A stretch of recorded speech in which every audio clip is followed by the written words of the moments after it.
In this video, we will see how we can delete Microsoft Word or Microsoft Excel or PowerPoint or any other Microsoft product tool when we install Microsoft Office package. So let's get started. First we need to open the Finder, and once we open the Finder, then on the left side we'll find couple of options are there.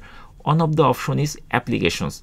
We just need to click here, and inside this application, if we scroll a little bit, we'll find all the Microsoft product is grouped together, like Microsoft Excel, OneNote, Outlook, PowerPoint, Word. So we need to remove this thing. So suppose we want to remove Word, so we have to select it, right click, and then we have to choose move to trash from this menu, and once we click here, it will be removed from here. But before removing, it will ask you the password of your Mac.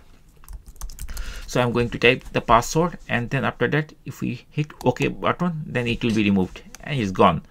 And in this way, we have to remove the other applications of Microsoft, like Excel. We can do the same way, right click, and then we need to choose move to trash, and it will be deleted. Again, it is asking password, so I'm typing the password one by one, and it is removing.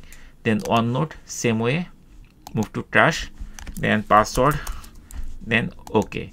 Then Outlook, same way, right click, move to trash, then password, and then OK, it will be removed. Then PowerPoint, right click, then move to trash, then password, and then OK. And that's it. In this way we can remove everything. Thank you guys for watching the video.